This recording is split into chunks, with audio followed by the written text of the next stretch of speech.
दोस्तों, आज हम आपको जवान लड़कियों के साथ गलत हरकत करने वाले बंदर के बारे में बताने वाले हैं। वह बंदर जवान लड़कियों को जब देखता था तो उनके साथ ऐसी गलत हरकत करता था जो एक शौहर अपनी बीवी के साथ करता है।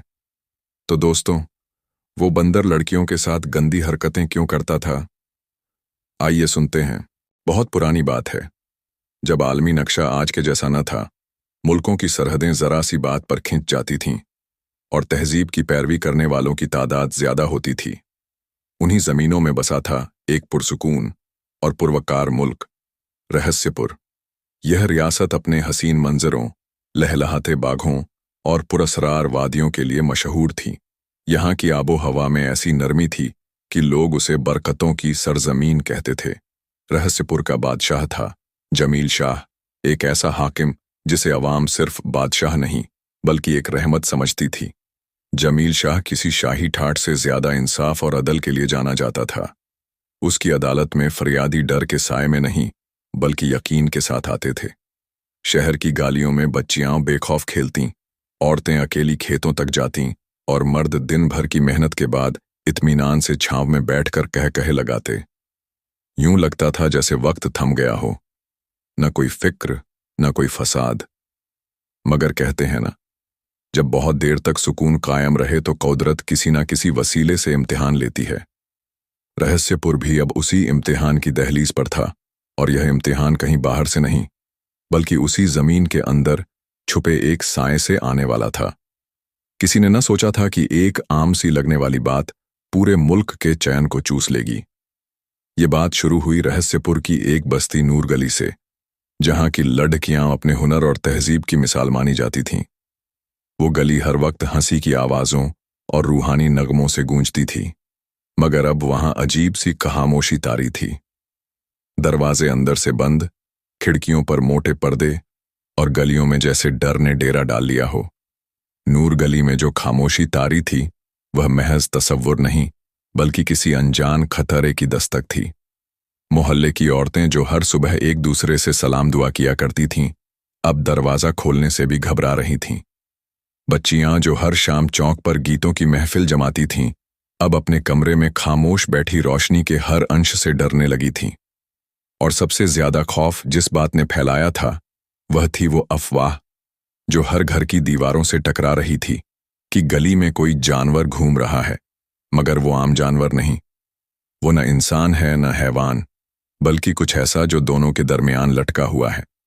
किसी ने कहा वो एक बद्धा सा बंदर है जो लड्ढकियों के पीछे पीछे घूमता है। किसी ने कसम खाई कि उसने अपनी आंखों से देखा कि वो बंदर लड्ढकियों के पास जाकर ऐसी हरकतें करता है जो शराफत और इंसानियत के दायरे से बाहर हैं। पहले तो लोगों ने इसे बच्चों की कहानी समझकर हंसी में उड़ा दिया, मगर जब 3 लड़कियां एक ही रात में डरी सहमी और फटी आवाज में घर लौटीं और उनकी आंखों में वो खौफ था जो लफ्जों में बयान नहीं हो सकता, तब लोगों को यकीन हुआ कि अब बात अफवाह से कहीं आगे बढ़ चुकी है। अगली सुबह शहर की खानदानी बुजुर्ग औरत बेगम सकीना ने तमाम औरतों को अपने आंगन में जमा किया और कहा, ये कोई मामूली चीज नहीं, ये कोई अजाब है। अल्लाह ताला हमें किसी पुरानी गलती की सजा दे रहा है, या फिर किसी छुपे दुश्मन ने हमारी बेटियों की इज्जत पर वार करने के लिए ये चाल चली है। उसी दिन से नूरगली में एक अजीब सी जमूद तारी हो गई। लड्ढकियां अब बाहर निकलने से पहले आसमान की तरफ देखतीं, जैसे कोई उड़ता साया उन्हें देख रहा हो। और जब शाम ढलने लगती तो हर गली में दरवाजे बंद कर लिए जाते, मगर वो डर वहां से जाता नहीं था। वो जैसे हर दीवार की दरार में बैठा मुस्कुरा रहा था। उधर शहर के दूसरे हिस्से में बादशाह जमील शाह को इस बात की खबर अभी तक नहीं हुई थी। उसकी दुनिया अभी भी उन रिपोर्ट्स पर टिकी थी जो वजीरों की जबानी आती थीं, और उनमें लिखा होता था, शहर पुरसुकून है, अवाम खुशहाल है। एक सुबह जब सूरज के पहली किरणें महल की ऊंची मीनारों पर पड़ीं, जमील शाह अपने उजले कमरे की जालीदार खिड़की के पास बैठा चाय पी रहा था। सामने फैले बागात में परिंदे चहचहा रहे थे और फव्वारे की आवाज में सुकून की सरसराहट थी। तभी उसके खास वजीर इजहार मीर ने दरबार में हाजिरी दी। इजहार उम्र में बद्धा मगर फहम में बादशाह के बराबर था। उसकी आंखों में दूर तक देखने की सलाहियत थी। जमील शाह ने मुस्कुराते हुए पूछा, इजहार, शहर की रूह कैसी है आजकल? वजीर ने आदाब बजा लाते हुए कहा, जहां पनाह, हर सू सुकून ही सुकून है। तिजारतें आबाद हैं, मसाजिद में सजदे पुरखुलूस हैं और लोगों की रोटियां गर्म हैं। मगर इजहार की जुबान कुछ और कह रही थी और उसकी आंखें कुछ और। बादशाह ने गौर किया कि उसका लहजा कुछ मुस्तरिब है, जैसे दिल के किसी कोने में बेताबी हो। बादशाह उठ खद्दा हुआ। उसने कहा, मुझे वो नहीं सुनना जो मेरे लिए लिखा गया है। मैं खुद देखना चाहता हूं कि मेरी रियाया कैसी है। मैं उनके बीच जाकर उनकी आंखों में झांक कर जानना चाहता हूं कि क्या वाकई सब कुछ ठीक है। इजहार एक पल को चौंका, मगर फिर सर झुका लिया। जो हुक्म मेरे मौला। कुछ ही देर में दोनों ने मामूली लिबास पहन ली। बादशाह ने एक पुरानी टोपी और ही सादा कुर्ता और पुराने चमड़े की चप्पलें पहनी। इजहार ने भी एक फटा हुआ साफा बांधा और दोनों महल के पिछले रास्ते से शहर की गलियों की तरफ रवाना हो गए। ना कोई सिपाही, ना कोई शाही निशान। शहर की मुख्य बाजार की ओर बढ़ते हुए जमील शाह की नजरें लोगों के चेहरों पर थीं। वो बच्चों की शरारतों पर मुस्कुरा रहा था, रिहद्दी वालों की आवाजों में रूहानी मिठास महसूस कर रहा था। मगर जैसे जैसे वो नूर गली की ओर बढ़ा, माहौल में तब्दीली आने लगी। आवाजें धीमी होती गईं, कहकहे गायब हो गए और हवा में एक अजीब सी बेचैनी भरने लगी। वहीं गली के कोने में एक छोटा सा बच्चा अपने आंगन के बाहर बैठा था। उसने बादशाह को देखा और अचानक डरा हुआ भीतर भाग गया। जमील शाह रुका। बच्चा मुझसे क्यों डरा? उसने सोचा। इजहार की आंखें अब सतर्क हो चुकी थीं, और जब दोनों उस वीरान गली में दाखिल हुए, जहां दरवाजे बंद थे और खिड़कियां जैसे डर के पर्दों में कैद थीं, तब बादशाह को पहली बार एहसास हुआ कि कहीं न कहीं कुछ बहुत गलत हो रहा है। ही बादशाह, जमील शाह और वजीर इजहार मीर नूर गली की संकरी गलियों में दाखिल हुए। एक अजीब सी ठंडक ने उनके जिस्म को छू लिया। वो ठंडक जो हवा की नहीं, बल्कि किसी नजर न आने वाले खौफ की थी। जमीन पर बिखरे सूखे पत्ते भी जैसे चलने वालों के कदमों से डरकर सहम जाते थे। दीवारों की दरारों से झांकती निगाहें और पर्दों के पीछे दबे हुए सिसकियों जैसे लम्हे बादशाह की नजरों से छिप नहीं सके। अचानक एक कोने से दर्दनाक चीख सुनाई दी, किसी जवान लड़की की आवाज। फिर एक नहीं, कई आवाजें। बचाओ, अल्लाह के वास्ते कोई है क्या? फिर से आ गया वो साया। चीखों में ऐसा डर था जैसे मौत उनके करीब आ चुकी हो।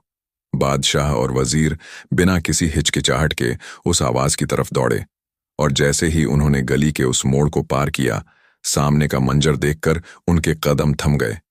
6-7 जवान लड़कियां, जिनकी उम्र तकरीबन 16 से 20 साल के बीच रही होगी, धूल में लिथड़े हुए, कपड़े फटे और आंखों में दहशत लिए जान बचाकर भाग रही थीं, और उनके पीछे एक अजीब और भयानक शक्ल वाला बंदर। मगर यह कोई आम बंदर नहीं था। उसका कद इंसान जितना लंबा, चाल किसी शिकारी जैसी और आंखें जैसे झर उगलती हुई। वो बंदर लड़कियों के पीछे कुछ इस अंदाज में भाग रहा था जैसे कोई वहशी दरिंदा अपने शिकार पर टूट पड़ता है। उसके हाथों की हरकतें भी अजीब थीं, न पूरी तरह जानवर जैसी, न पूरी तरह इंसानी। बादशाह की आंखें फैल गईं, मगर चेहरा संजीदा रहा। उसके होंठों पर एक अजीब सी मुस्कान आई, जैसे वो इस तमाशे को अभी तक कोई तमाशा ही समझ रहा हो। उसने धीमे लहजे में वजीर से कहा, लगता है हमारी लड़कियां बहुत डरपोक हो गई हैं, एक जानवर से यूं भाग रही हैं। इजहार ने भी फीकी सी मुस्कान दी, मगर उसकी आंखों में मजाक नहीं, एक गहराता हुआ शक था। जहां पनाह, कभी कभी जो दिखता है वो नहीं होता, और जो नहीं दिखता वही तबाही का सबब बनता है। बादशाह ने इस वाकये को हल्के में लेते हुए आगे बढ़ना चाहा, लेकिन नूर गली की उस एक झलक ने उसके जहन में एक बीज बो दिया था, जो रात के सन्नाटों में पनपने वाला था। रात गहराने लगी थी। महल की ऊंची मीनारों से चांदनी की हल्की रोशनी जमीन पर बिछती जा रही थी। चारों तरफ सुकून का आलम था, मगर बादशाह जमील शाह की आंखों में नींद का कोई निशान नहीं था। वो अपने शाही पलंग पर लेटा हुआ छत की नक्काशी को यूं देख रहा था जैसे वहां कोई जवाब छिपा हो, मगर असल जवाब उसके अंदर हलचल मचा रहे थे। वो भागती लड़कियां, उनकी फटी हुई आवाजें और वो दरिंदा साया। हर बार जब वो आंखें बंद करता तो वही मंजर, वही शिकारी चाल वाला बंदर और लड़कियां जिन्हें किसी ने बचाया नहीं। उसे अपने हंसने पर शर्म आने लगी थी। उसने उस वक्त मजाक में लिया, मगर अब उस मजाक का वजन उसकी रूह पर भारी पड्डी डेच रहा था। उसे याद आया कि कैसे उसके वालिद कहा करते थे, हाकिम का दिल अगर सच्चे दर्द से खाली हो जाए तो उसकी सल्तनत जल्द ही दिलों से निकल जाती है। और अब उस दिल में कुछ चुभ रहा था। वो पलंग से उठा, टहला, मगर बेचैनी कम न हुई। तभी उसने वजीर इजहार मीर को तलब किया, जो हर हाल में हाजिर रह वालों में था। इजहार आया तो देखा कि बादशाह की आंखें लाल थीं, लहजा थका हुआ और पेशानी पर शिकने थीं।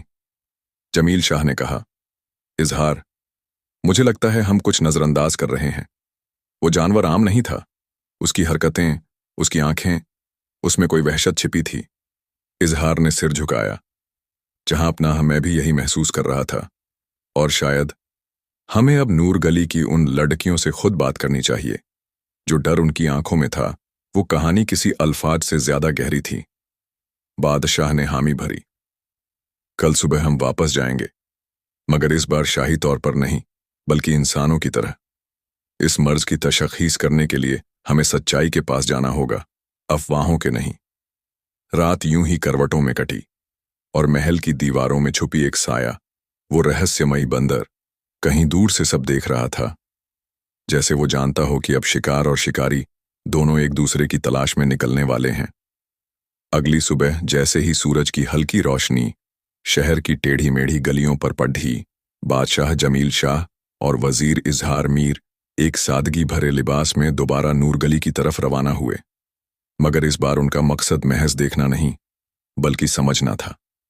गली में अब भी वही सन्नाटा था, मगर जब बादशाह ने एक दरवाजे पर दस्तक दी तो अंदर से झिझकती हुई एक बुजुर्ग औरत ने झांका। इजहार ने कहा, हम कोई सरकारी आदमी नहीं हैं, बस कुछ सच्चाई जानना चाहते हैं। औरत की आंखों में जो डरा हुआ सवाल था, वह जमील शाह को अंदर तक हिला गया। उसने दरवाजा खोला। कमरे में 4-5 लड़कियां बैठी थीं। हर एक की आंखें थकी हुई, चेहरों पर खौफ का अक्स और जिस्म पर खामोश लकीरें। उनमें से एक लड्ढकी सलीमा ने सिर झुकाए झुकाए कहना शुरू किया, वो रात को आता है, कभी गली के छज्जों पर दिखता है, कभी हमारी छतों पर। उसके हाथ इंसान जैसे हैं, मगर ताकत जानवर से ज्यादा। वो हमें छूता है, मगर कोई नहीं देखता और कोई नहीं सुनता। बादशाह की रूह कांप गई। उसकी नजरों के सामने एक सल्तनत का नक्शा था, मगर इन लड़कियों की जुबानी एक ऐसा चेहरा सामने आया जो उस नक्शे के बिल्कुल पीछे छुपा हुआ था। एक और लड़की ने कहा, कई रातें गुजर चुकी हैं जब हमें नींद नहीं आई। हम घरों के अंदर भी महफूज नहीं। अब्बू भी डरे हुए हैं, अम्मी बीमार हो गई हैं, और वो बंदर या जो भी है, उसकी आंखें जैसे जलती हैं। इजहार ने धीरे से पूछा, क्या कभी किसी ने उसे पकड़ धाने की कोशिश की? सलीमा बोली, हाँ, मोहल्ले के कुछ नौजवानों ने पीछा किया था, मगर वो जैसे गायब हो गया। एक पल में छत पर, दूसरे पल में दरख्त के पीछे। वो बंदर नहीं, कुछ और है, शायद कोई बद्दुआ। बादशाह अब तक बिल्कुल खामोश था, लेकिन उसकी आंखों में जो गुस्सा और शर्म का मेल था, वह किसी भी हुक्मरान के लिए भारी साबित होता। उसकी इंसानियत जाग चुकी थी, और ये अब महज एक बंदर की बात नहीं थी, ये एक दहशत थी जो उसकी सल्तनत की दीवारों को अंदर से चाट रही थी। सलीमा और बाकी लड़कियों की बातें सुनकर जब बादशाह जमील शाह और वजीर इजहार मीर बाहर निकले तो उनके कदम भारी हो चुके थे। नूर गली की तंग गलियां अब उन्हें किसी भूल भुलैया जैसी लग रही थीं। हर मोड़ पर एक नई चीख छुपी हुई, हर छत के पीछे एक रहस्य दफन। रास्ते में चलते हुए इजहार ने धीमी आवाज में कहा, जहां पनाह, अगर आप इजाजत दें तो मैं आपको एक पुरानी दास्तान सुनाना चाहता हूं, जिसे अक्सर लोग अफसाना समझकर भूल गए। बादशाह ने इशारा किया, बयान करो। इजहार ने कहना शुरू किया, आज से तकरीबन 30 साल पहले इसी रहस्यपुर की सरहद पर एक कबीला रहता था, जिनकी औलादों को लोग निस्फ इंसान निस्फ हैवान कहते थे। कहते हैं उनके बुजुर्गों ने किसी पुराने दैवी साया से दोस्ती कर ली थी। बदले में उन्हें तब्दीली की ताकत मिली, इंसानी शक्ल में जानवर बन सकने की सलाहियत। मगर ये ताकत एक शर्त के साथ थी कि वो कभी किसी मासूम पर जुल्म न करें। लेकिन बादशाह की आंखें अब तेजी से चमकने लगीं। इजहार ने अपनी बात जारी रखी, लेकिन उनके कबीले के एक नौजवान ने इस शर्त को तोड़ा। उसने एक लड़की पर हाथ उठाया। नतीजा, वो तब्दील हो गया, आधा इंसान आधा बंदर। और कदीमी किताबों में लिखा है कि उसे सल्तनत से बाहर फेंक दिया गया। मगर, बादशाह ने बात काटते हुए कहा, मगर कोई गवाह नहीं कि वो मरा या कहीं गया। इजहार ने सिर हिलाया। जी, और यही वजह है कि कुछ बुजुर्ग अब भी मानते हैं कि वो साया मरा नहीं, बल्कि कहीं छुपा हुआ है, और शायद अब उसने फिर से रूहानी ताकत हासिल कर ली है। ये सुनकर बादशाह कुछ पल खामोश रहा। फिर उसने कहा, तो अगर यह हकीकत है, तो हम महज एक बंदर से नहीं, बल्कि एक सदियों पुराने गुनाह के साए से लड़ रहे हैं, और इसका इलाज न तलवार है न तीर, बल्कि सच्चाई और रूहानी इल्म। इजहार ने एक पुरानी किताब की बात की जो शाही किताब खाने में पड़ी है और जिसमें उस तब्दील हुए शख्स का जिक्र दर्ज है। दोनों अब तय कर चुके थे कि अगला कदम यही होगा, उस किताब को पढ़ना और उस दाग को मिटाना जो आज फिर से सर उठाने लगा था। शाम का वक्त था और महल के सबसे पुराने हिस्से शाही किताब खाने में एक धीमी सी रोशनी जल रही थी।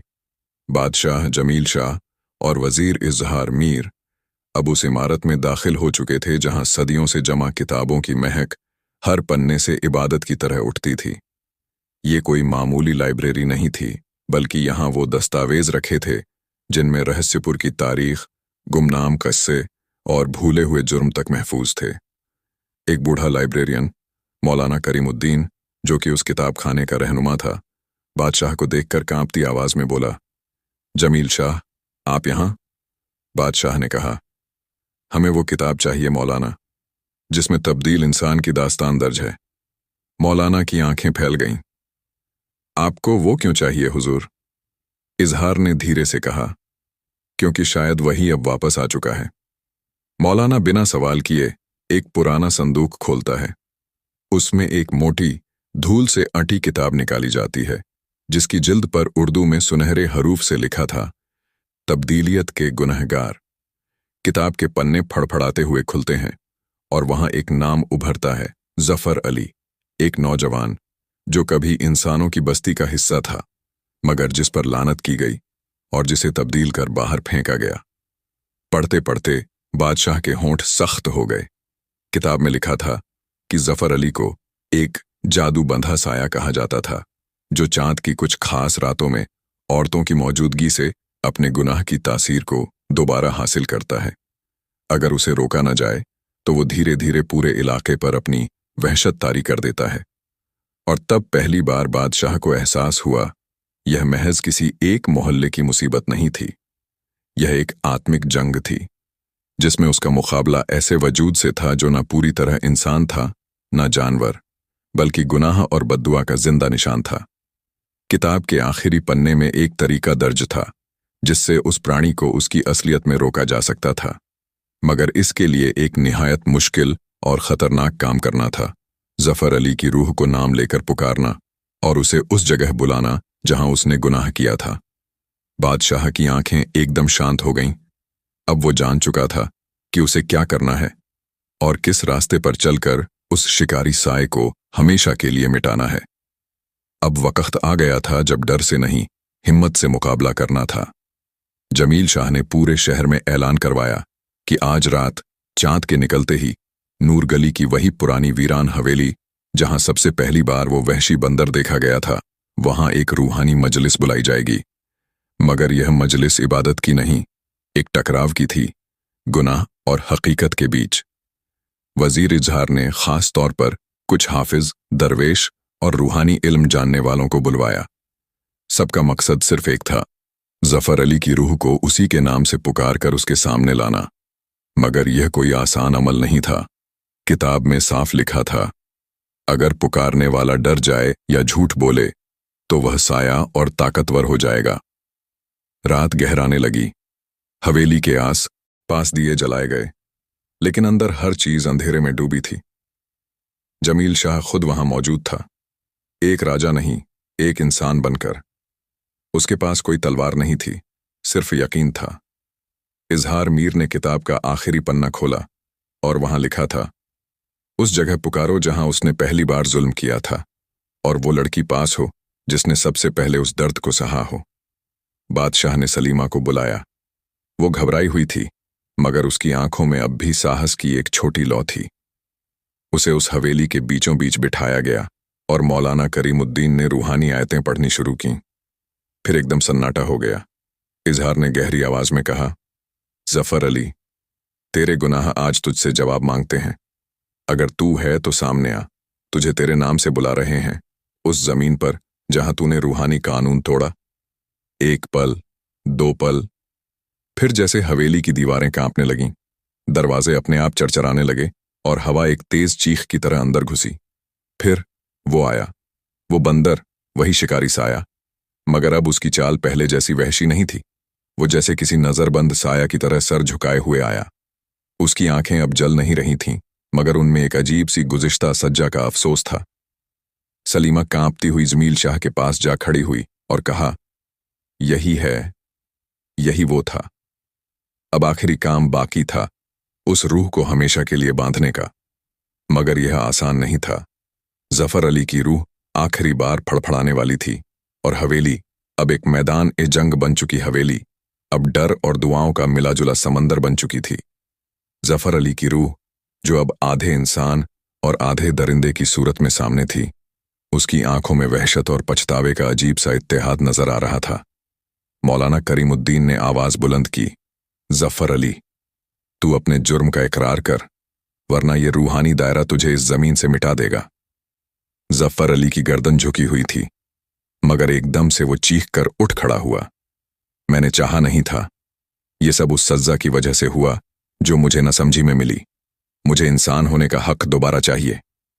बादशाह जमील शाह ने कहा, हक अब वो पाता है जो अपने गुनाह कबूल करे और उसकी भरपाई करे।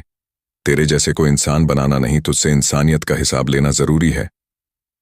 इस बीच सलीमा ने वो लोहे की अंगूठी निकाली जो बचपन में उसके वालिद ने दी थी, जिसे वो हिफाजत की निशानी मानती थी। उसने वो अंगूठी जमीन पर रख दी और कहा, अगर तेरी रूह को सुकून चाहिए तो इस दायरे से बाहर निकल और उस चीज को छू जो तूने कभी छीन ली थी, मासूमियत। जफर अली की आंखें उस अंगूठी पर टिकी रहीं। उसके पांव धीरे धीरे आगे बढ़े, मगर जैसे ही उसने उस दायरे से बाहर कदम रखने की कोशिश की, मौलाना की दुआएं तेज हो गईं। हवा ज्यादा जोर से चलने लगी और एक सफेद रोशनी जमीन से उठी। जफर अली की रूह जैसे उस रोशनी में घुलने लगी। वो चीखा, चिल्लाया, मगर किसी ने उसे नहीं रोका। उसकी आवाजें हवा में खोती गईं और फिर सब खामोश हो गया। हवेली का साया हट गया। डर की वो सल्तनत जो बरसों से शहर पर तारी थी, अचानक टूट गई। सुबह की पहली किरण जब हवेली की छत से टकराई तो बादशाह ने आसमान की तरफ देखा और बड़बड़ाया, शहर को सुकून मिला, मगर ये कहानी हमारी यादों में हमेशा जिंदा रहेगी। रहस्यपुर अब फिर से शांति की राह पर लौट रहा था, मगर लोगों ने इस दास्तान को दफन नहीं किया, बल्कि हर बरस उस हवेली के बाहर दिए जलाए जाते, ताकि कोई और जफर अली कभी गुनाह की अंधेरी राह पर न चले। और यूं साए की सजा, रहस्यपुर का आखिरी शिकारी, एक ऐसी दास्तान बनी जो डर और दुआ, जुर्म और जुर्रत और इंसानियत और सजा के बीच की सबसे खामोश जंग को बयां करती रही।